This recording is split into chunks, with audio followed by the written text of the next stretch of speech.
Welcome students. आज हम लोग एमएससी थर्ड सेमेस्टर का पेपर नंबर 5 जो ऑप्शनल पेपर है हम लोग पढ़ेंगे एडवांस्ड रीमैनियन ज्योमेट्री। इस पे हम एक लेक्चर ऑलरेडी आप लोगों के साथ गूगल मीट ऐप पर जुड़ करके दे चुके हैं, जिस लेक्चर में हमने आप लोगों को इस बात को बताया ज्योमेट्री की शुरुआत कैसे हुई, ज्योमेट्री किस शब्द से बना, कहाँ से इसका ओरिजिन हुआ और कैसे ज्योमेट्री धीरे धीरे फिलॉसफी से एक मैथमेटिकल ब्रांच के तौर पे बना। और ज्योमेट्री को कहा जाए तो मैथ का सबसे प्राचीन ब्रांच है, सभी लोग आप लोग जानते हैं। और आपको हमने ये भी बताया हुआ था कि मैथमेटिक्स बाद में शब्द क्वाइन हुआ था, ज्योमेट्री पहले क्वाइन हुआ था। ज्योमेट्री में हमने ये भी आप लोगों को बताया था कि यूक्लिडियन ज्योमेट्री के बाद रीमैनियन ज्योमेट्री क्यों आया, क्योंकि यूक्लिड के जो भी उस टाइम के काम थे वो बिल्कुल फ्लैट स्पेस के लिए थे, मतलब एक प्लेन के लिए थे। और रीमान का हमने लेक्चर का भी जिक्र किया था, जो रीमान ने अपना लेक्चर दिया था 1854 में, जहाँ से पूरा का पूरा ज्योमेट्री सब कुछ बदल गया था। उस लेक्चर की जो सबसे बड़ी खासियत थी, उस लेक्चर में गास खुद मौजूद थे और गास की मौजूदगी में वो लेक्चर हुआ था। तो आज हम लोग उस लेक्चर के बाद जो हम लोगों ने गूगल मीट पे पढ़ा था साथ मिलकर, लेक्चर नंबर 2 हम लोग पढ़ेंगे और अपने सिलेबस की तरफ आगे बढ़ते हैं।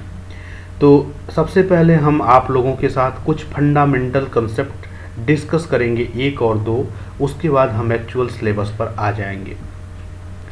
तो आप जानते हैं कि जब आप ज्योमेट्री पढ़ने जा रहे हैं तो आपकी मुलाकात कर्व से, सरफेस से, तरह तरह के सरफेस के साथ, तरह तरह के कर्व के साथ होना ही होगा। 1 डायमेंशन में, 2 डायमेंशन में, 3 डायमेंशन में और अन्य अन्य हायर डायमेंशन में भी होगा।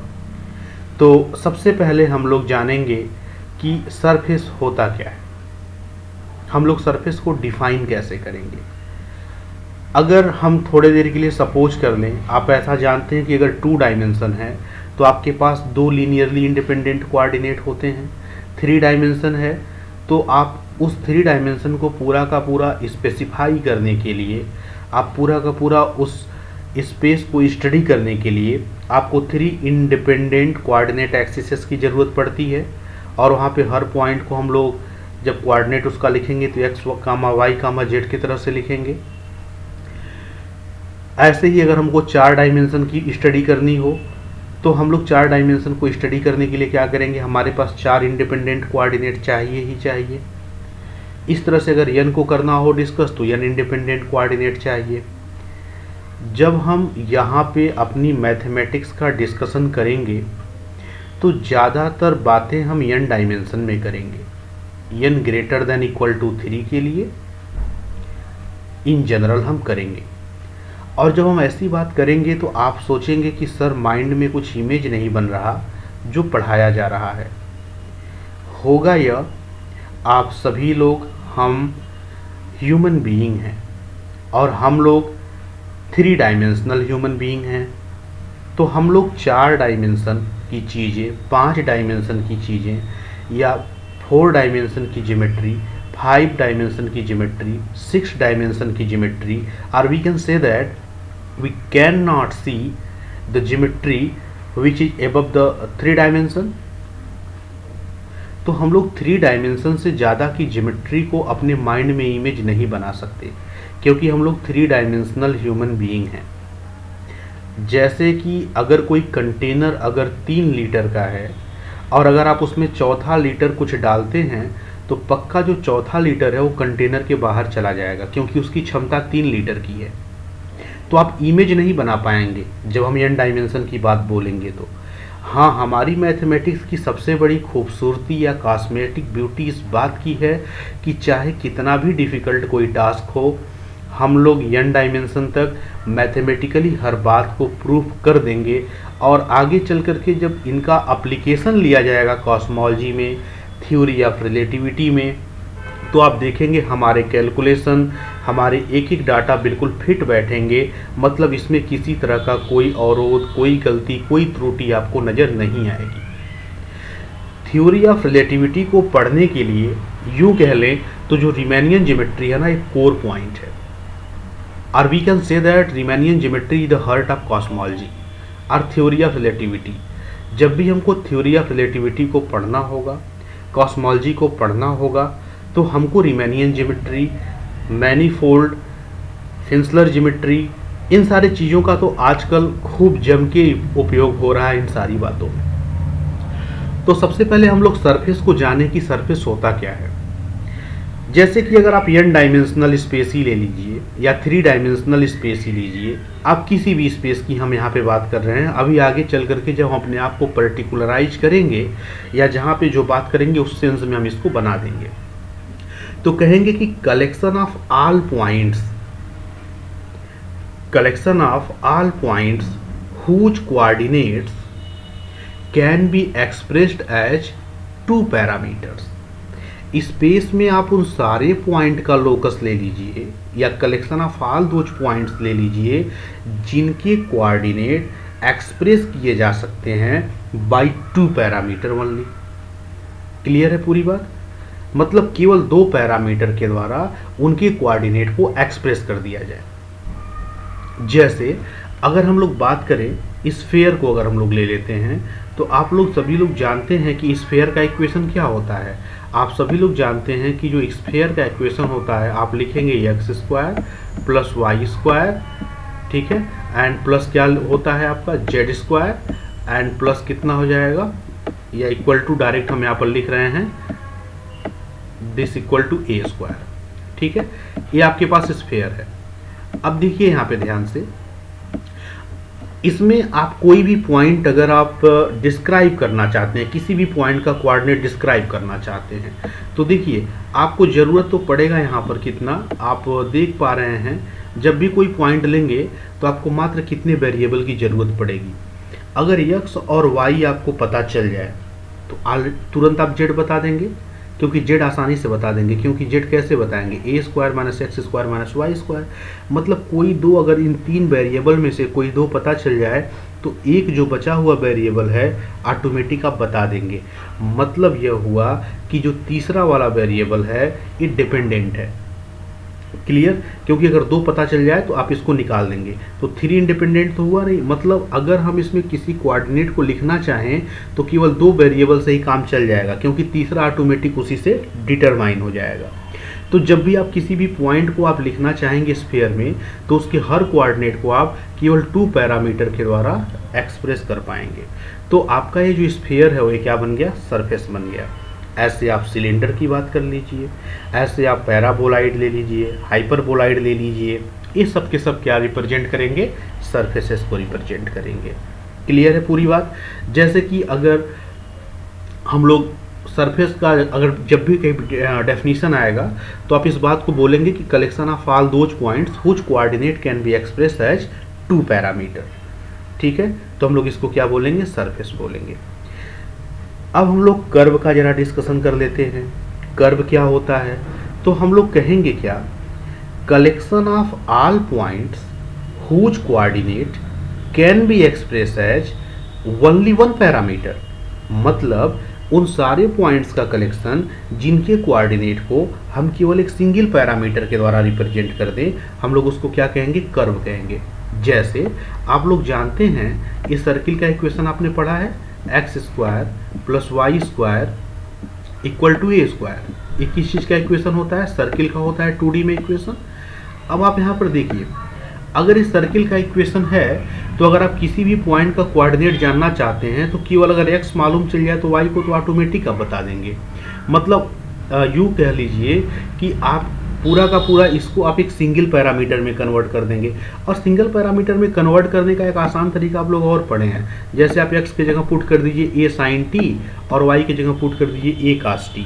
तो बताइए दोनों वेरिएबल को आपने बदल दिया, इसको a sin t से इसको a cos t से, तो आपके पास टोटल कौन से वेरिएबल में आ गया, केवल t में आ गया।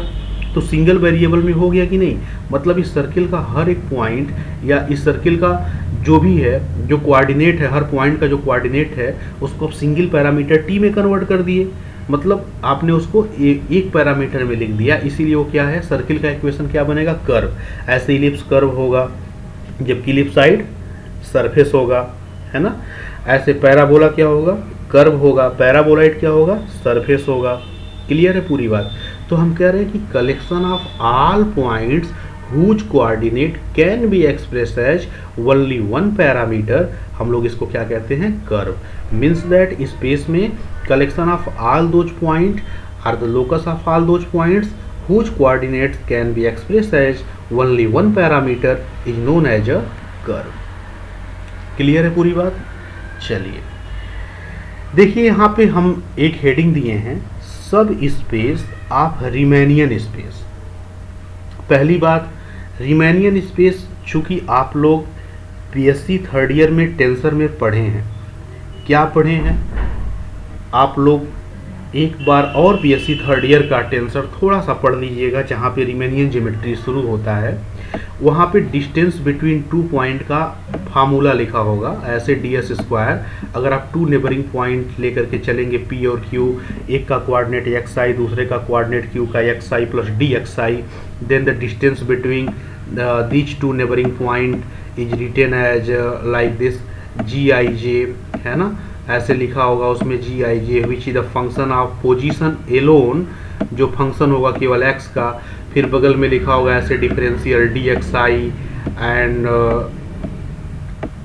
एंड लिखा होगा dyj dxj ऐसे। तो आपका डिस्टेंस बिटवीन 2 पॉइंट ऐसे लिखा होगा ds square equal to gij, function of x dxi dxj। इसको आप लोग फंडामेंटल मेट्रिक टेंसर कहते थे, जो सिमेट्रिक होता था। आप सभी लोगों को याद होगा, और नहीं याद होगा तो एक बार आप लोग टेंसर की बुक उठाइए और थोड़ा सा पढ़िए। तो ये जो मेट्रिक है इसको हम लोग रीमैनियन मेट्रिक बोलते हैं, और जो स्पेस इस मेट्रिक के द्वारा कैरेक्टराइज होगा हम लोग उसको रीमैनियन स्पेस बोलते हैं। और जहाँ पे हम लोग इस मेट्रिक के द्वारा स्पेस की स्टडी करते हैं, या मेट्रिक और जो रीमैनियन स्पेस है, इन सारे पूरे सिस्टम को ही हम लोग रीमैनियन ज्योमेट्री कहते हैं। ठीक है, तो यह जो है स्पेस को कैरेक्टराइज करने का एक तरीका होता है, और ये मेट्रिक होता है रीमैनियन स्पेस का। वही जब यूक्लिडियन स्पेस होता था तो इसी की वैल्यू जो होती थी gij की वैल्यू 1 हो जाती थी। तो उस केस में आपके पास केवल यह हो जाता था, यहाँ पे हम लोग तब ऐसे लिखते थे dxi, और बन जाता था कितना dxj। क्लियर पूरी बात। तो देखिए यहाँ पे जो i और j है ना, ये इंडेक्स है, वेरी करता है 1 से लेकर n तक। मतलब डायमेंशन, जितने डायमेंशन में आप इस रीमैनियन स्पेस की बात करेंगे वहाँ तक वेरी करेगा। अच्छा, जैसे आप लोग बचपन में पढ़ते थे ना क्लास 9th में, तो 2 डायमेंशन में पढ़ते थे। तो 2 डायमेंशन का मतलब यह हुआ कि i और j जो है ना, ये कहाँ तक वेरी करेगा, i और j जो है वेरी करेगा केवल 1 और 2 तक। अगर हम लोग क्लास 9th की बात करें, यूक्लिडियन स्पेस की बात करें, तो 1 और 2 तक। अब देखिए जो gij की वैल्यू होती है, g11 की वैल्यू 1 होती है, g22 की वैल्यू 1 होती है, और अगर आप बाकी का कंपोनेंट लेंगे तो उसको जो है हम लोग यहाँ पे समाप्त कर दे रहे हैं, 0 कर दे रहे हैं।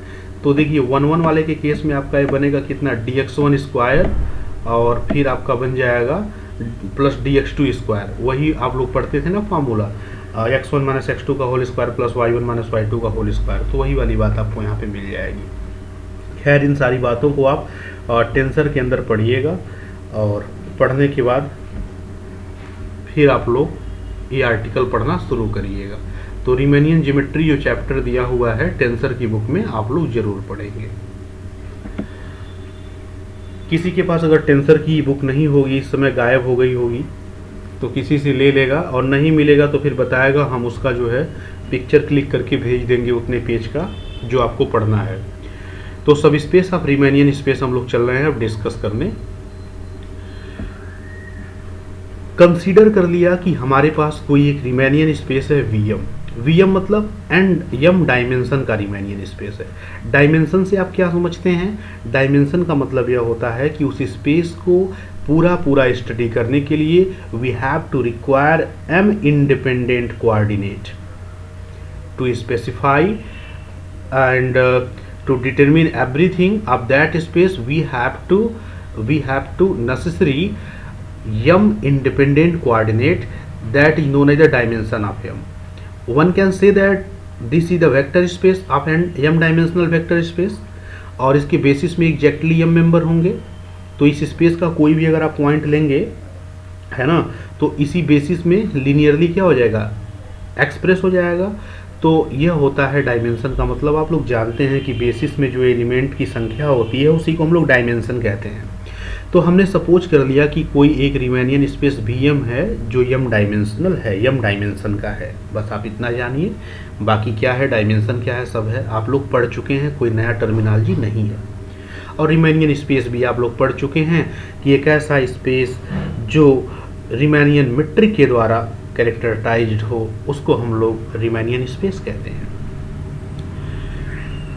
सपोज कर लिया let the coordinate of Vm be y alpha, मतलब हम लोग इस m डायमेंशनल रीमैनियन स्पेस में अगर किसी पॉइंट को रिप्रेजेंट करना चाह रहे हैं ना, तो उसके कोऑर्डिनेट को हम y अल्फा के द्वारा लिखेंगे, जहां अल्फा वेरी करेगा 1, 2, 3 से लेकर m तक। आप जानते हो कि 2 डायमेंशन होता है तो कोऑर्डिनेट x, y लिखते हैं ना, 2 वेरिएबल। 3 डायमेंशन है तो x, y, z लिखते हैं। ये कितना डायमेंशन है, m डायमेंशन है। तो इसमें जब कोऑर्डिनेट लिखेंगे तो आप ऐसे ना लिखेंगे x1, x2, x3 dot dot xm। तो हम लोग यहाँ पे क्या कर रहे हैं कि जो Vm का कोऑर्डिनेट है ना, इस m डायमेंशनल रीमैनियन स्पेस का जो कोऑर्डिनेट है, हम इसके कोऑर्डिनेट को y अल्फा के द्वारा दिखाएंगे, जहाँ अल्फा को वेरी कराए कहाँ तक, जितने स्लॉट होते हैं। जैसे आप लिखते हैं ना y1, y2 ऐसे लिखेंगे तब तो बनेगा कोऑर्डिनेट एक पॉइंट का। तो जो कोऑर्डिनेट है Vm का उसको हमने y अल्फा मान लिया। अल्फा 1 से लेकर m तक वेरी करेगा क्योंकि डायमेंशन कितना है, m है। And let the metric of Vm is, और सपोज कर लीजिए कि ये जो रीमैनियन स्पेस m डायमेंशनल रीमैनियन स्पेस है, यह इस मीट्रिक के द्वारा कैरेक्टराइज हो रहा है। अभी अभी हमने बोला था ना कि मीट्रिक क्या होता है, Gij, dxi, dxj। तो यहाँ पे ये जो आपका है ना फंडामेंटल मीट्रिक टेंसर है ए अल्फा बीटा, और dy अल्फा dy बीटा हमने जो है जैसे उसमें लिखा था ना dxi dxj वैसे लिखा है। एक्चुअली देखिए, आप सोच रहे होंगे कि हम i और j का प्रयोग क्यों नहीं कर रहे हैं। है क्या ना, आप पढ़ रहे हैं रीमैनियन स्पेस के अंदर उसका सब स्पेस पढ़ने जा रहे हैं। तो आप सोचिए कि आपको रीमैनियन स्पेस की भी जरूरत है और सब स्पेस की भी जरूरत है। तो अगर रीमैनियन स्पेस की भी जरूरत है और सब स्पेस की भी जरूरत है, तो ऐसी सिचुएशन में हम लोग एक का कोऑर्डिनेट, हम लोग ट्राई करेंगे कि एक का जो कोऑर्डिनेट है उसको लैटिन लैंग्वेज में लिखें और दूसरे वाले को ग्रीक में लिखें। तो हमने यहाँ पर जो है अल्फा का यूज किया हुआ है। Let the coordinate of Vm be y alpha, alpha को यहाँ तक वेरी करा दिया। और हमने क्या किया, इस m डायमेंशनल रीमैनियन स्पेस के लिए जो मीट्रिक माना वो क्या माना, a alpha beta dy alpha dy beta. हम पूरे स्पेस के लिए, बड़े वाले स्पेस के लिए, रीमैनियन स्पेस के लिए हम लोग अल्फा बीटा का यूज करेंगे। और जब सब स्पेस की बात करेंगे ना इसके अंदर, तब इंडेक्स हम लोग बदल के आई और जे कर देंगे, मतलब तब हम लोग लैटिन का यूज करेंगे। और अभी हम लोग किसका यूज कर रहे हैं, ग्रीक का। तो जो ग्रीक इंडिसेस हैं that will represent the Riemannian space, and further whenever I will discuss about the Latin indices that will represent the coordinate of subspace. Okay, so यहाँ तक तो शायद किसी को कोई दिक्कत नहीं। हम आगे बढ़ते हैं। देखिए, पॉइंट्स ऑफ Vm मतलब m डायमेंशनल रीमैनियन स्पेस जो हम लोग अभी डिस्कस कर रहे हैं, इसके जो पॉइंट्स हैं, the points of Vm whose coordinates expressible as the function of n variables. n m से कम है ना, n क्या है, m से कम है, are said to constitute a subspace of Vm। मतलब Vm आपका पूरा स्पेस है। कौन सा स्पेस है, रीमैनियन स्पेस है। कितने डायमेंशन का है, m डायमेंशन का है। अब इस स्पेस के अंदर बहुत सारे पॉइंट होंगे, है ना। अच्छा, ये वाला जो स्पेस है, इस पूरे स्पेस को स्पेसिफाई करने के लिए, इस पूरे स्पेस को डिटरमिन करने के लिए, कैलकुलेट करने के लिए, या इसके हर लोकेशन को जानने के लिए आपको m इंडिपेंडेंट कोऑर्डिनेट सिस्टम की जरूरत पड़ी होगी, तभी तो m डायमेंशनल है। अब इस स्पेस के अंदर आप उन सारे पॉइंट को इकट्ठा करिए, इस Vm स्पेस के अंदर उन सारे पॉइंट को इकट्ठा करिए जिनके कोऑर्डिनेट केवल n वेरिएबल के द्वारा एक्सप्रेस कर दिए जाए, और ये जो वेरिएबल की संख्या हम यहाँ n यूज कर रहे हैं, ये संख्या हमारे पेरेंट डायमेंशन वाले स्पेस से कम हो, मतलब m से क्या हो या कम हो, ठीक है। मतलब हम इसी m डायमेंशनल रीमेनियन स्पेस के अंदर उन सारे पॉइंट को कलेक्ट कर रहे हैं जिसका कोऑर्डिनेट एक्सप्रेस किया जाए function of n variable. n क्या होना चाहिए, पेरेंट स्पेस से कम होना चाहिए। तो ऐसे पॉइंट्स का जो कलेक्शन है जिनके कोऑर्डिनेट को एक्सप्रेस कर रहे हो फंक्शन ऑफ n वेरिएबल्स के द्वारा, हम कहेंगे that will constitute a subspace of m dimensional Riemannian space Vm। उन सारे पॉइंट्स का जो कलेक्शन है ना, जिनके कोऑर्डिनेट को एक्सप्रेस कर रहे हैं आप किसके द्वारा, n वेरिएबल के द्वारा, वो कॉन्स्टिट्यूट करेगा सब स्पेस। किसका सब space, m dimensional Riemannian space का। क्लियर है इतनी बात। नेक्स्ट देखिए, हम इस सब स्पेस को, मतलब जो पॉइंट लिए हैं, कौन से पॉइंट, जिनके कोऑर्डिनेट एक्सप्रेस किए गए हैं, कैसे एक्सप्रेस किए गए हैं, by the function of n variables. इन सारे पॉइंट्स को कलेक्ट कर लीजिए, और ये जो सब स्पेस कॉन्स्टिट्यूट हुआ है इसका हम लोग नाम रख देते हैं Vn। Vn क्यों नाम रखेंगे, क्योंकि इस सब स्पेस में जितने भी पॉइंट लिए गए हैं ना, जितने कलेक्ट किए गए हैं ना, उनके कोऑर्डिनेट को एक्सप्रेस करने के लिए आपको n वेरिएबल्स की आवश्यकता पड़ी है, n इंडिपेंडेंट वेरिएबल्स की आवश्यकता पड़ी है। यहाँ इंडिपेंडेंट वर्ड छुपा हुआ है, लिखने की जरूरत नहीं है। तो वी डिनोट दिस सब स्पेस बाई Vn। हम लोग इसको किससे डिनोट करेंगे, Vn से। अच्छा, अब देखिए बड़ा मज़ेदार चीज़ बना। पहले तो आपके पास रीमेनियन स्पेस था जिसका नाम था क्या, Vm, m dimensional Riemannian space. अब उसी के अंदर एक और स्पेस बन गया जिसका नाम क्या है, Vn। कैसे बना, उसी के अंदर कुछ पॉइंट को कलेक्ट करते हुए जिनके कोऑर्डिनेट n वेरिएबल के द्वारा एक्सप्रेस होते हैं। जब आपका Vn बन गया ना, तो Vn के लिए भी भाई एक मीट्रिक मानना पड़ेगा। जैसे पूरे स्पेस को कैरेक्टराइज करने के लिए ए वाली मीट्रिक बनी है, ऐसे उसके अंदर जो सब स्पेस बना Vn, इसको कैरेक्टराइज करने के लिए हम लोग इस मीट्रिक का यूज करेंगे। Gij fundamental metric tensor, Dxi Dxj जो डिफरेंशियल अभी हमने लिखा था। तो यहाँ पे देखिए हम लोग लैटिन इंडिसेस का प्रयोग कर रहे हैं और यहाँ पे ग्रीक इंडिसेस का प्रयोग कर रहे हैं। ये पूरे स्पेस के लिए है, रीमेनियन स्पेस के लिए है, और ये किसके लिए है, उसके सब स्पेस के लिए है। क्लियर है पूरी बात। चलिए नेक्स्ट देखते हैं। अब कुछ काम करते हैं। हमारे पास स्पेस तो बन चुका ना, एक पूरा स्पेस है रीमेनियन स्पेस, और उसके अंदर है एक सब स्पेस। अब उसके अंदर हम थोड़ा काम करते हैं।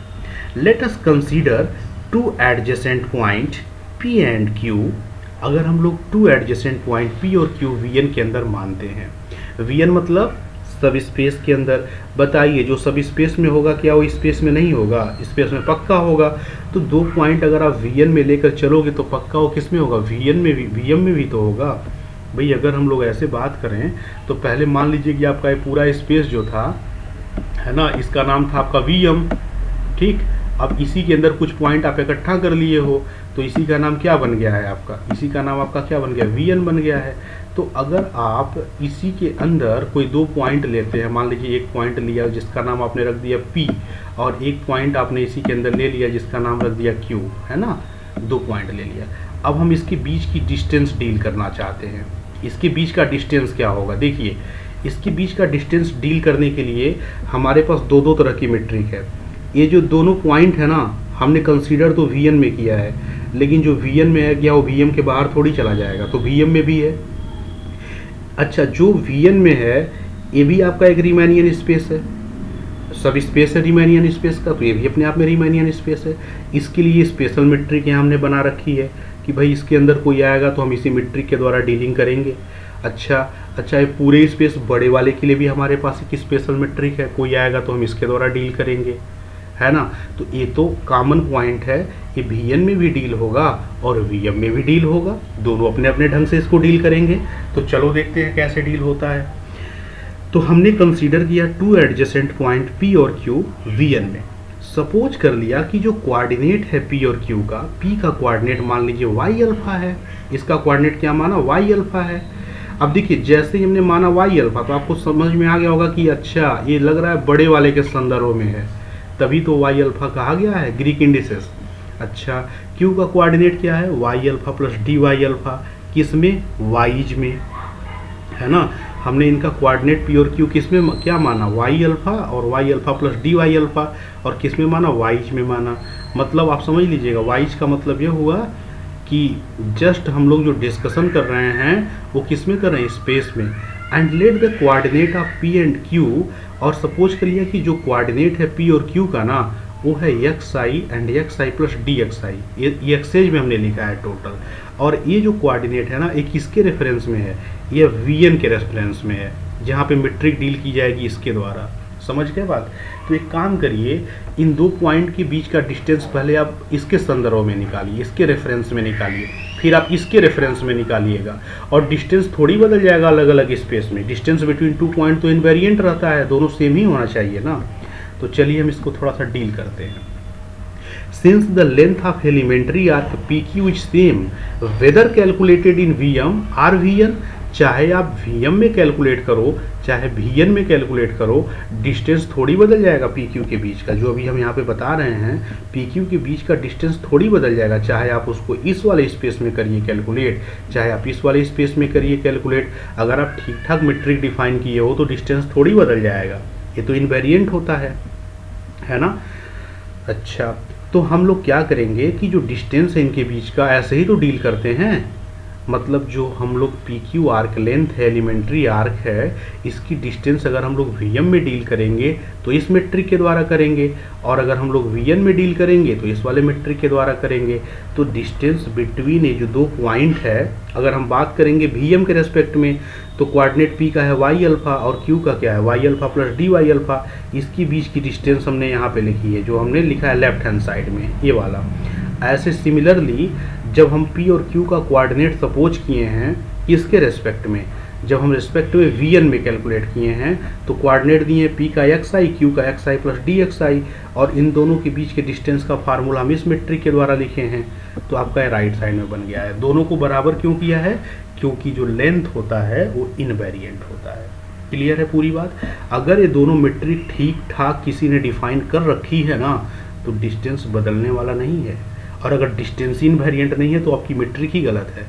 ठीक है, चलिए for the point of the sub space, अगर हम सब स्पेस की पॉइंट्स की बात करें तो स्पेस के अंदर ही है, तो जो भी वाइज है ना, मतलब जो स्पेस वाले कोऑर्डिनेट, आप उसको फंक्शन ऑफ एक्सेज में लिख सकते हैं, कोई दिक्कत नहीं। और आप लोग टेंसर बहुत स्टार्टिंग से पढ़ते आ रहे हैं, आपको मालूम होगा कि कैसे हम लोग लॉ ऑफ ट्रांसफॉर्मेशन लगाते हैं एक कोऑर्डिनेट सिस्टम से दूसरे कोऑर्डिनेट सिस्टम से। तो अगर आप वाइज को एक्सेज में बदलना चाहते हो तो ऐसे ही तो लिखते थे लॉ ऑफ ट्रांसफॉर्मेशन, याद आया आप लोगों को, d Y alpha equal to del Y alpha over del x i d x i. और ऐसे ही हम लोग डी वाई बीटा को, मतलब इस वाले, देखिए इस वाले डिफरेंशियल को जो कंट्रा वेरिएंट वाला है, आप इसको लिखेंगे D Y alpha equal to del Y alpha del x I and D x I. Clear पूरी बात।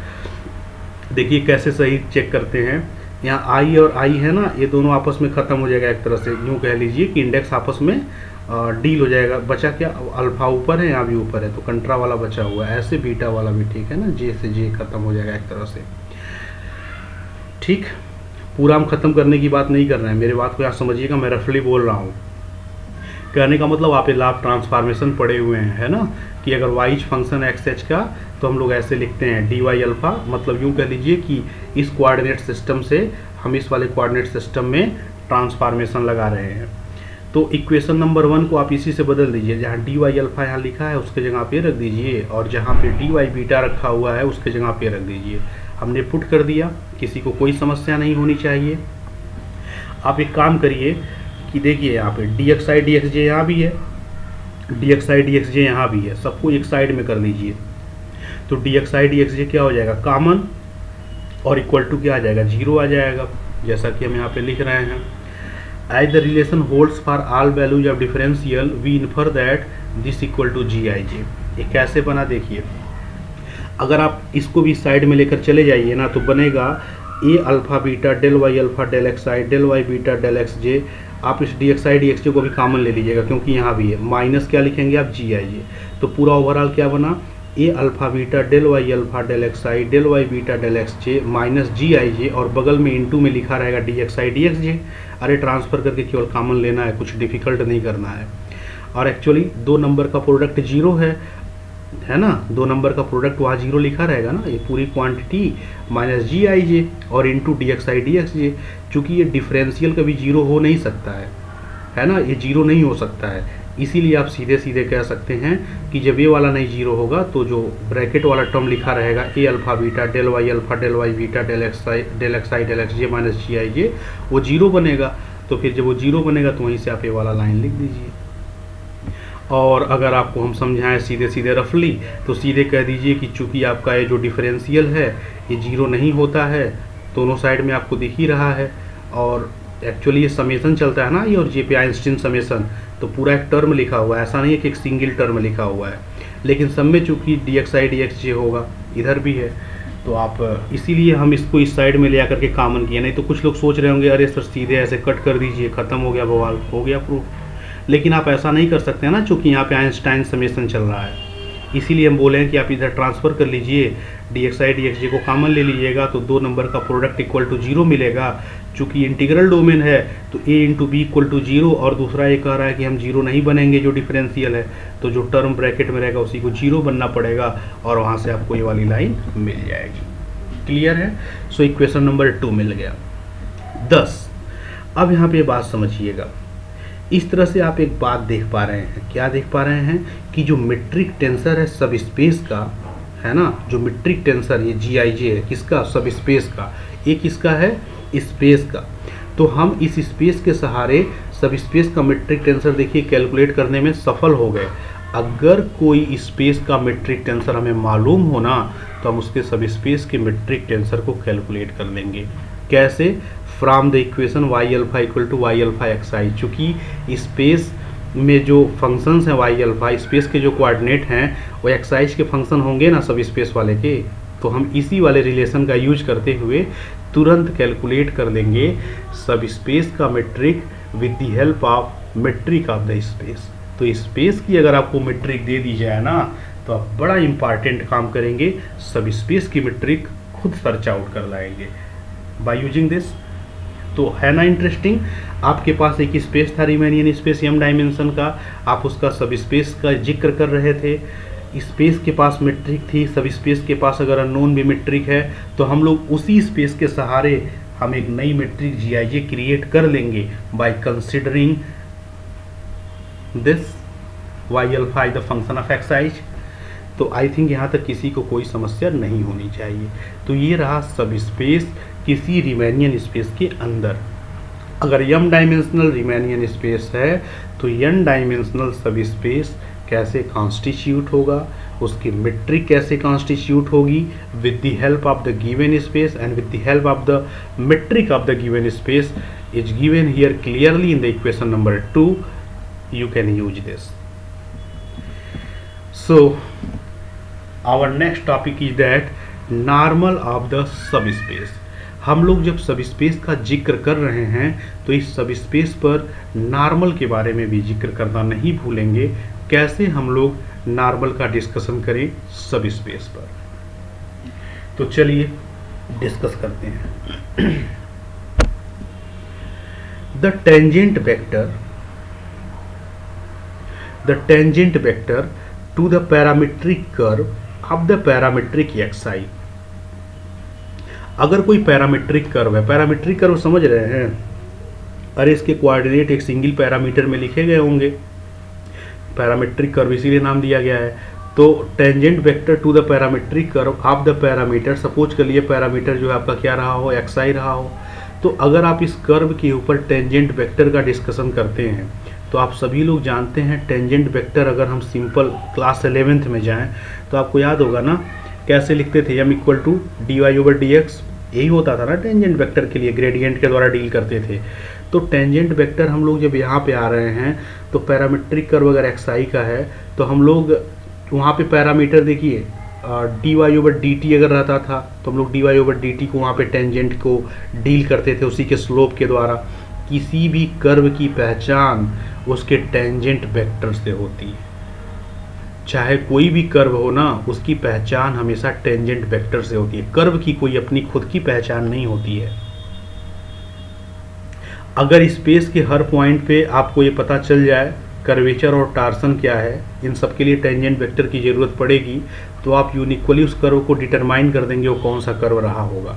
सो टेंजेंट वेक्टर बड़ी इंपॉर्टेंट चीज़ है।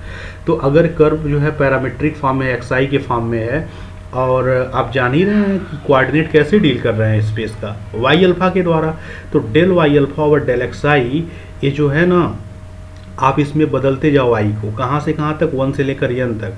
तो ये जो होगा corresponding to n independent coordinate x i, ये आपका टेंजेंट वेक्टर होगा, है ना। आप इसको बदलते जाएंगे, क्या बन जाएगा आपका टेंजेंट वेक्टर बन जाएगा।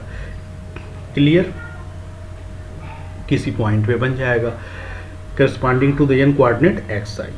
We have n independent tangent vector, हमारे पास कितने टेंजेंट वेक्टर आएंगे, n इंडिपेंडेंट टेंजेंट वेक्टर आएंगे। इस तरह से अगर आई को आप वेरी कराते जाएं तो, क्योंकि आई सब स्पेस में है ना, तो कहाँ तक वेरी कराओगे, n तक। सब स्पेस लिया गया कितने डायमेंशन का, n डायमेंशन का, ठीक है। इन टर्म्स ऑफ बीच, चूंकि ये n इंडिपेंडेंट टेंजेंट वेक्टर है ना, n इंडिपेंडेंट टेंजेंट वेक्टर, तो एक्चुअली ये जो इंडिपेंडेंट टेंजेंट वेक्टर है n अपने आप में एक बेसिस कंस्टिट्यूट कर लेगा, basis of the vector space. इसीलिए in terms of which any vector of subspace linearly expressible, चूंकि ये जो आपके टेंजेंट वेक्टर्स है ना n लीनियरली इंडिपेंडेंट, ये अपने आप में एक बेसिस कंस्टिट्यूट कर लेगा। इसीलिए सब स्पेस का आप कोई भी वेक्टर लेकर चलोगे तो पक्का इन्हीं के लीनियर कॉम्बिनेशन में क्या कर दिया जाएगा, एक्सप्रेस कर दिया जाएगा। क्लियर है पूरी बात। तो टेंजेंट वेक्टर से आप ये काम कर सकते हैं।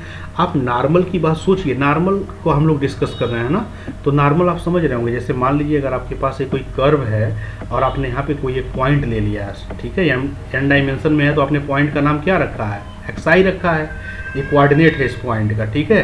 तो टेंजेंट का मतलब क्या होता है, आप यहाँ पे थोड़ा टेंजेंट अच्छा नहीं बनेगा, कर्व को कट करेगा, लेकिन आप मानिएगा टेंजेंट ही है, ये जो है टेंजेंट है। तो इसी के परपेंडिकुलर जो लाइन होगा, इसी को हम लोग क्या कहते हैं, नॉर्मल कहते हैं ना। तो हम लोग इसी के बारे में डिस्कस कर रहे हैं, यहाँ पे ध्यान दीजिएगा, हम लोग इसके बारे में डिस्कशन करने जा रहे हैं। तो जब भी किसी कर्व पे टेंजेंट, जब भी किसी कर्व पे नॉर्मल की बात आती है ना, तो टेंजेंट की बात ऑटोमेटिक आ जाती है, ठीक है। और कर्व जब आएगा तो टेंजेंट तो आना पक्का तय ही है, इसी के द्वारा डील होता है। तो आप यहाँ पर देख पा रहे हैं, we have n independent tangent vectors del Y alpha over del x i, i equal to 1 to n in terms of which any vector of subspace Vn is linearly expressible.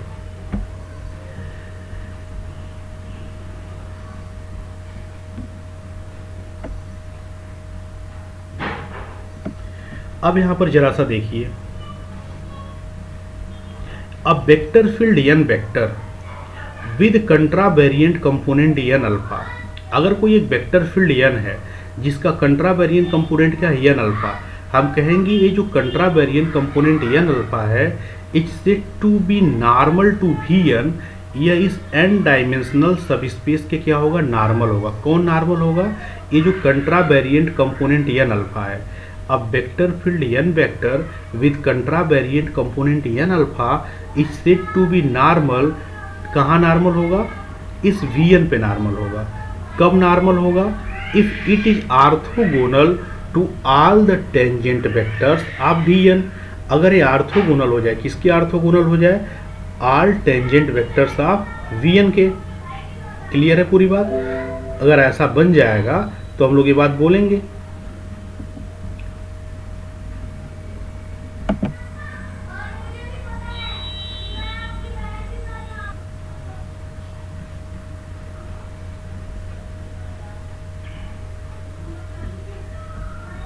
तो चलिए हम लोग थोड़ा सा इस पे discussion करते हैं। और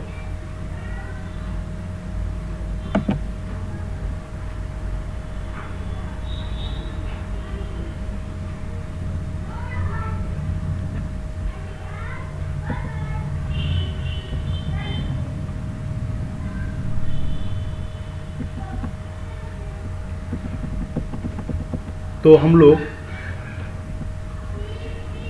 चार्जिंग पॉइंट की वजह से थोड़ा सा डिस्टरबेंस हुआ।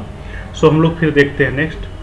अब vector field n vector with contravariant component, अगर कोई एक वेक्टर फील्ड एन वेक्टर है ना जिसका कंट्रावेरिएंट कंपोनेंट एन अल्फा है, तो हम कहेंगे ये नॉर्मल होगा। किसके नॉर्मल होगा? इस वी एन के। अब सोचिए अगर ये वेक्टर कह रहा है हम नॉर्मल होंगे, ये वेक्टर क्या कह रहा है? कह रहा है हम नॉर्मल होंगे। किसके नॉर्मल होंगे? वी एन के, है ना, इसमें सब स्पेस के। तो पक्का इसको ऑर्थोगोनल होना पड़ेगा ना सारे टेंजेंट वेक्टर को।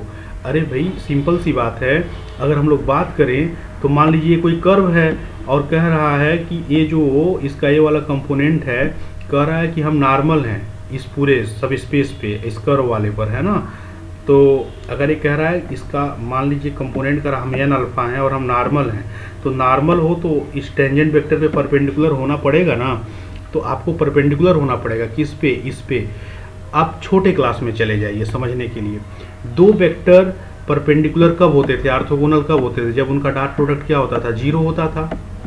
ये तो बात छोटे क्लास में होती थी ना, 2 डायमेंशन में। आप जब टेंसर पढ़े होंगे एन डायमेंशन में तो आपने देखा होगा बगल में आप एप्सिलॉन आई जे के करके पढ़े होंगे जब आपको पढ़ाया गया होगा डिफरेंशियल ज्योमेट्री, है ना। तो बगल में यहाँ पे हम लोग एक मीट्रिक के सहारे डील करेंगे। तो कहेंगे, चूंकि कह रहे हैं कि एन अल्फा क्या है? ऑर्थोगोनल है। किसके ऑर्थोगोनल है? सारे एन टेंजेंट वेक्टर के वी एन के। तो एन अल्फा इंटू ये जो टेंजेंट वेक्टर आपने लिखा है, एक्चुअली हमने यहाँ पे बीटा लिखा हुआ है, चूंकि ये डमी इंडेक्स है ना तो चेंज कर सकते हैं।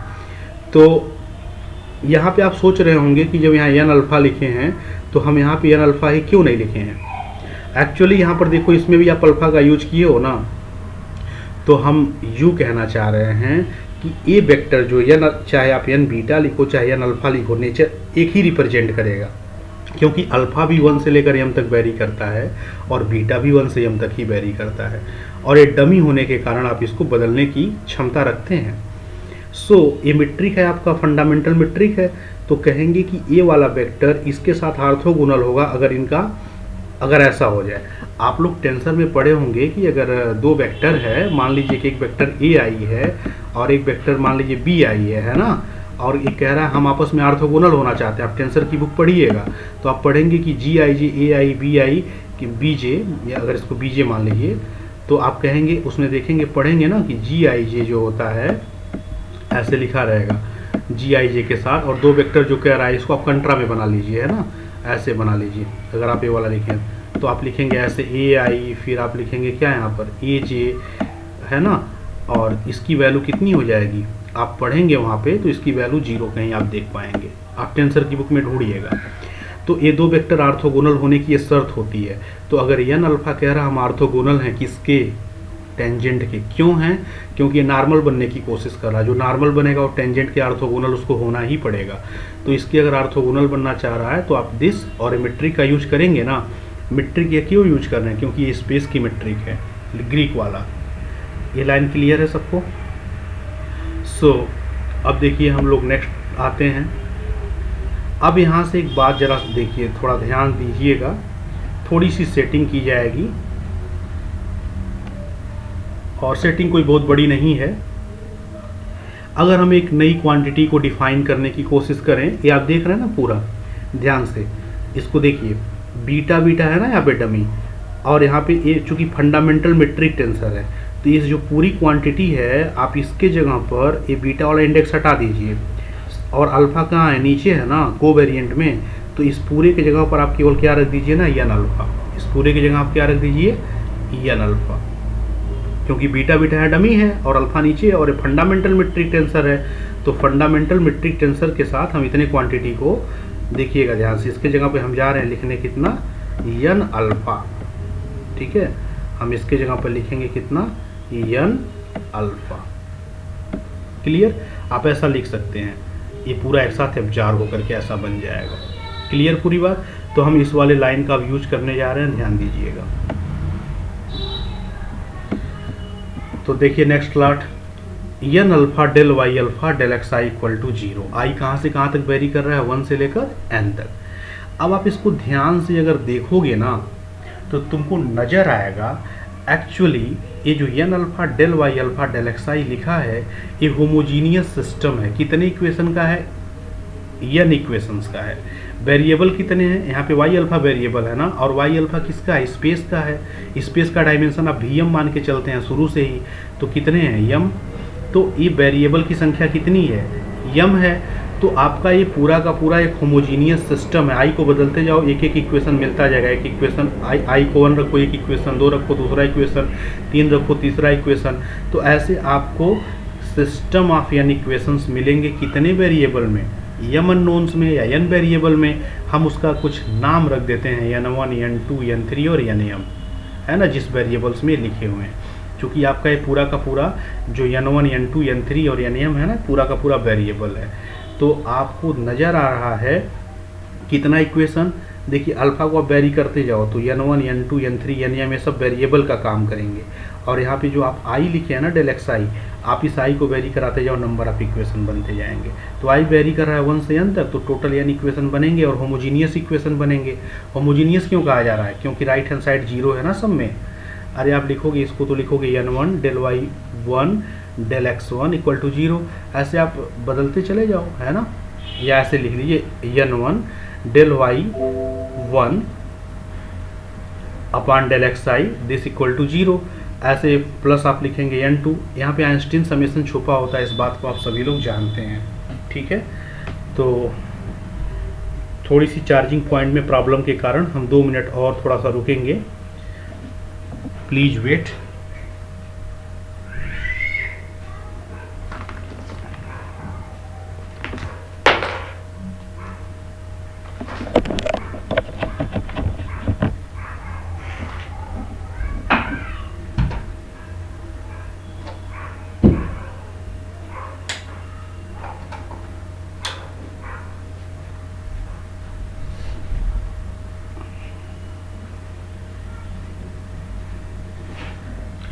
तो देखिए, तो वी सी दैट फर्स्ट जो है होमोजीनियस सिस्टम है यानी इक्वेशंस का इन M unknowns n1 n2 n3 और nm में। क्लियर है पूरी बात।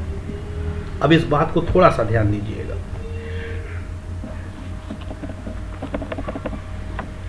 ध्यान ये देना है, we see that first homogeneous system है ना, इसमें सिंस जो रैंक है ना इस कोफिशिएंट मैट्रिक्स का, इसका ये जो रैंक है, देखिए एक्चुअली इसका डिटर्मिनेंट 0 नहीं होना चाहिए। अगर आप इसका डिटर्मिनेंट 0 कर देंगे ना तो ट्रांसफॉर्मेशन का कोई मतलब नहीं रहेगा, क्योंकि एक्चुअली ये जैकोबियन को बताता है, तो कोई एरिया मैप नहीं करेगा। तो इसीलिए मैथमेटिकली आपका एक क्वांटिटी कभी 0 हो ही नहीं सकता है, क्योंकि अगर एक क्वांटिटी आप 0 कर दोगे ना, एक्चुअली ये जैकोबियन है। जैकोबियन मैथमेटिक्स में एक्चुअली एरिया को मैप करता है, तो कोई ट्रांसफॉर्मेशन का कोई मतलब रह ही नहीं जाएगा। हम इसको बाद में कभी डिस्कस करेंगे इसके बारे में अच्छे से, और क्या चीज़ होता है। बस यूँ समझिए कि इसका डिटर्मिनेंट 0 नहीं हो सकता। तो जब आप इसकी मैट्रिक्स बनाओगे, इसका डिटर्मिनेंट 0 नहीं होगा, तो जब डिटर्मिनेंट 0 नहीं होगा तो उस जिस मैट्रिक्स का डिटर्मिनेंट 0 नहीं होता उसका रैंक, उसमें जितने नंबर ऑफ रो और कॉलम होते हैं उतना ही हो जाता है। तो चूंकि रैंक इस कोफिशिएंट मैट्रिक्स का कितना है, n है। क्यों है, क्योंकि इसका डिटर्मिनेंट 0 नहीं होगा। क्यों 0 नहीं होगा, क्योंकि जैकोबियन है, 0 हो जाएगा। तो बस यूँ समझिए कि कोई एरिया ट्रांसफ़र नहीं करेगा, और जब कोई एरिया नहीं ट्रांसफ़र करेगा तो फिर हमारा ट्रांसफॉर्मेशन का मतलब है ही नहीं कुछ। यूँ कह लीजिए कि मतलब जब कोई एरिया नहीं ट्रांसफ़र करेगा तो ट्रांसफॉर्मेशन का कोई मतलब ही नहीं है। क्लियर है पूरी बात। चूँकि जो रैंक है इसका वो n है, देयरफॉर अब जब इसका रैंक n हो गया, there are m minus n linearly independent vector field, जो नॉर्मल होंगे किसके, सब स्पेस Vn के। m क्या है, डायमेंशन है। किसका डायमेंशन है, स्पेस का। और n क्या हो गया, रैंक हो गया। तो आपने पढ़ा है ना, आप कभी पढ़िएगा, अगर आपके पास इक्वेशन की संख्या n है और m वेरिएबल है और होमोजीनियस सिस्टम ऑफ इक्वेशन है, तो m तो जितने इसमें नंबर ऑफ इक्वेशंस होते हैं, जितने वेरिएबल हैं, आप इसको यहाँ पे पहले लिख लीजिए, माइनस जितने इक्वेशन होते हैं, इन दोनों का जो डिफरेंस है, यही जो होता है इस पूरे होमोजीनियस सिस्टम का डायमेंशन बताता है। अगर आप इस बात को समझना चाहते हैं तो हमारे पास एक वीडियो होगा IIT JEE का, जिसमें हम system of homogeneous system of equation को डिस्कस किए हैं। वीडियो 3 साल पुराना होगा, आप उसको देखेंगे तो उसमें आपको समझ में आ जाएगा कि होमोजीनियस सिस्टम में कैसे जो है डायमेंशन जो होता है m-n होता है। तो जस्ट आप यूँ समझिए कि अगर m वेरिएबल है यानी इक्वेशन है तो m-m linearly independent vector field मिल जाएंगे, क्योंकि इतना ही आपका बचेगा इस होमोजीनियस सिस्टम का डायमेंशन जब आप निकालेंगे तो। और जो नॉर्मल होगा किसके, Vn के। क्लियर है पूरी बात? कहने का मतलब यह हुआ कि जो टोटल वेक्टर फील्ड है, इंडिपेंडेंट वेक्टर फील्ड है जो नॉर्मल है इस Vn की, उनकी संख्या कितनी होगी, m-n। इतने आपको नॉर्मल इंडिपेंडेंट वेक्टर मिलेंगे। क्लियर है पूरी बात? उस पॉइंट पे ये क्या है, टेंजेंट वेक्टर्स हैं, और इतने क्या मिलेंगे, नॉर्मल मिलेंगे उस पॉइंट पे, क्योंकि इतने ही इंडिपेंडेंट बचेंगे इस होमोजीनियस सिस्टम की वजह से। अगर लक बाई चांस ये किसका डायमेंशन है, स्पेस का, ये किसका डायमेंशन है, सब स्पेस का। लक बाई चांस स्पेस और सब स्पेस के डायमेंशन का अंतर केवल अगर 1 हो जाए ना, मतलब सब स्पेस का डायमेंशन स्पेस के डायमेंशन से केवल 1 कम रहे, या उल्टा कह लीजिए स्पेस का डायमेंशन सब स्पेस के डायमेंशन से केवल 1 ज़्यादा रहे, या सीधी भाषा में यूँ कह लीजिए कि दोनों के डायमेंशन का अंतर अगर 1 रहे, तो जो सब स्पेस Vn होगा उसको हम लोग हाइपर सरफेस कहते हैं। ये टर्म बड़ी इंपॉर्टेंट है, इसीलिए इसको हमने अंडरलाइन कर दिया है। हाइपर सरफेस क्या होता है, किसी सब स्पेस को ही हाइपर सरफेस कहते हैं। कब कहते हैं, जब उस सब स्पेस का डायमेंशन पेरेंट स्पेस से केवल 1 कम होता है, या यूँ कह लीजिए एक ऐसा सब स्पेस जिसका डायमेंशन और पेरेंट स्पेस के डायमेंशन का डिफरेंस 1 हो, उसी सब स्पेस को हम लोग क्या कहेंगे, हाइपर सरफेस कहेंगे। और एक किसका हाइपर सरफेस होगा, जो आपका पेरेंट स्पेस है, जिसको हम लोग इन्वेल्पिंग स्पेस भी कहते हैं। चूँकि लिफाफे के अंदर जैसे कोई लेटर रखा होता है, वैसे हाइपर सरफेस उस Vm स्पेस, बड़े वाले स्पेस के अंदर रखा हुआ है, जहाँ m जो है n+1 है, यहीं से आप निकाल सकते हैं n+1, यही हमने लिख दिया बगल में। सो ये लाइन क्लियर हुई। सो अब जरा सोचो, कुल कितने लीनियरली इंडिपेंडेंट वेक्टर फील्ड मिले हैं नॉर्मल टू Vn, m-n। और अगर m-n की वैल्यू अगर आप 1 कर देंगे तो आपको कितना मिलेगा, एक लीनियरली इंडिपेंडेंट वेक्टर फील्ड जो नॉर्मल होगा सब स्पेस Vn के। अगर आप सब स्पेस को हाइपर सरफेस मान लोगे ना, तो बड़ी इंपॉर्टेंट कंक्लूजन निकला। क्या कंक्लूजन निकला, अगर लक बाई चांस, देखिए पहले तो अगर सब स्पेस है तो total m-n linearly independent vector field मिलेगा normal to the subspace Vn। लेकिन अगर लक बाई चांस अगर वो सब स्पेस हाइपर सरफेस बन जाए ना, तो m-n का डिफरेंस क्या होगा, 1 होगा। तो आपको केवल और केवल एक linearly independent vector field normal to the subspace मिलेगा।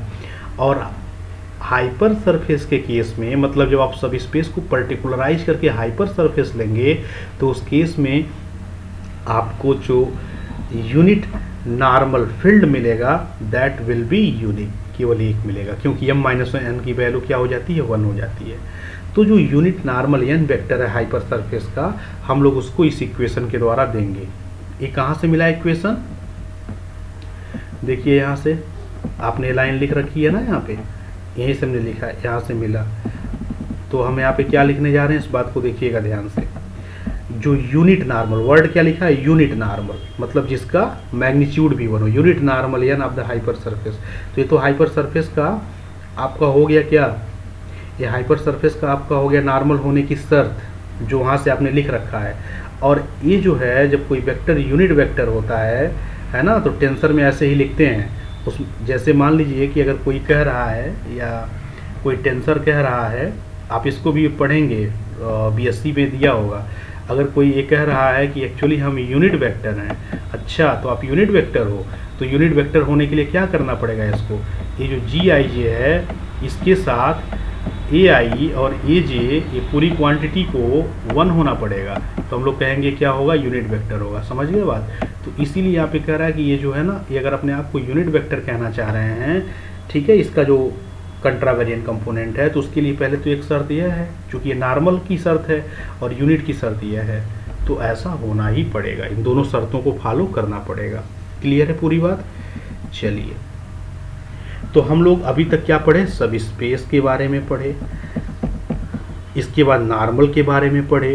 नॉर्मल पढ़ते समय बीच में टेंजेंट भी आ गया था, तो हम इन सारी बातों को पढ़े। अभी आप इन सबको लाइन टू लाइन नोट कर लीजिएगा। हम एक थोड़ा सा एनालिसिस करना चाहते हैं, छोटा सा एनालिसिस है, और जितना भी हम लोग पढ़े हैं उसी से। जो मीट्रिक टेंसर है सब स्पेस Vm का और इन्वेल्पिंग स्पेस Vm का, आप लोगों ने देखा उनके बीच में रिलेशन होता है। जब अभी हमने कट किया था dxi dxi दोनों साइड का, हमने इसको इक्वेशन नंबर 1 कर दिया। सब स्पेस Vn का और इन्वेल्पिंग स्पेस Vm के मीट्रिक टेंसर के बीच में ये सुंदर सा रिलेशन आया था। चूंकि जो फंक्शन y अल्फा है वो इनवेरिएंट है ट्रांसफॉर्मेशन ऑफ कोऑर्डिनेट xi से सरफेस पर, है ना। चूंकि जो फंक्शन y अल्फा है वो कैसा है, इनवेरिएंट है for transformation of coordinate xi of the surface. Therefore जो कोवेरिएंट डेरिवेटिव होगा ना, देखिए ये जो फंक्शन y अल्फा है ना, इनवेरिएंट मतलब समझ रहे हो ना, जो एक कोऑर्डिनेट सिस्टम से दूसरे कोऑर्डिनेट सिस्टम में जाए तो बदले ना, इनवेरिएंट है ट्रांसफॉर्मेशन ऑफ कोऑर्डिनेट xi से सरफेस पर। तो जो कंट्रावेरिएंट जो कोवेरिएंट डेरिवेटिव होगा, कोवेरिएंट डेरिवेटिव आप लोगों ने पढ़ा होगा, आप एक बार टेंसर में पढ़िएगा दोबारा। जो कोवेरिएंट डेरिवेटिव होगा, अगर ये स्केलर अगर ये इनवेरिएंट है, तो जो कोवेरिएंट डेरिवेटिव होता है with respect to metric of Vn, किस मेट्रिक के रेफरेंस में हम इसको कोवेरिएंट डेरिवेटिव निकालेंगे। देखिए दो तरह की मेट्रिक है, एक तो स्पेस की है और एक किसकी है, सब स्पेस की है। तो सब स्पेस के मेट्रिक के अंतर्गत जब हम इसका कोवेरिएंट डेरिवेटिव निकालेंगे तो एक्चुअली वो पार्शियल डेरिवेटिव y अल्फा के ही बराबर होगा विद रिस्पेक्ट टू xi। क्यों, जो इनवेरिएंट क्वांटिटी होता है आप लोगों ने टेंसर में पढ़ा है कि उसका जो कोवेरिएंट डेरिवेटिव होता है एक्चुअली वो पार्शियल डेरिवेटिव के ही बराबर हो जाएगा। क्लियर है पूरी बात। मतलब जब आप y अल्फा का, आपको याद होगा एक कामा i का मतलब क्या होता है, y अल्फा का कोवेरिएंट डेरिवेटिव किसके रेस्पेक्ट में, i के रेस्पेक्ट में। एक्चुअली ये सिंपल पार्शियल डेरिवेटिव के बराबर हो जाएगा। क्यों हो जाएगा, क्योंकि y अल्फा क्या है, इनवेरिएंट है for the transformation of coordinate xi of the surface की वजह से। सो अगर आप इस दूसरे का यूज अगर आप पहले में कर लीजिए तो del y alpha over del xi के जगह पर आप लिख सकते हैं covariant derivative of y alpha with respect to y। So देखिए इसका बड़ा सुंदर सा जो है मतलब फॉर्म बन जाएगा, a alpha beta covariant derivative of y alpha with respect to y, covariant derivative of y beta with respect to, यहाँ पे आपका क्या रहेगा, j रहेगा। यहाँ पे इंडेक्स हमने जो है टाइपिंग गलत कर दिया है, सो इसको आप सही कर लेंगे। हम सही कर दे रहे हैं इसको, और यहाँ पे एक्चुअली जो है क्या रहेगा, j रहेगा। ठीक है, सो ध्यान दीजिएगा, इसको आप क्या बना लीजिए, j बना लीजिए। तो जब इसको आप j बना लेंगे तो अब क्लियर हो जाएगा। ठीक है, अब आप यहाँ पर देखिए ये आपका क्या बन गया, j बन गया। So a alpha beta y alpha i y beta j equal to क्या बन गया, जी आई जे बन गया। सो आज का लेक्चर हम यहीं पे ख़त्म करते हैं और हम लोग नेक्स्ट लेक्चर में कुछ और पढ़ेंगे रीमेनियन ज्योमेट्री का। सो थैंक्स स्टूडेंट्स, इसको खूब अच्छे से आप लोग देखिए इस लेक्चर को और खूब बढ़िया से समझिए। जो डाउट होगा हम लोग इसको एक दिन डिस्कस करेंगे।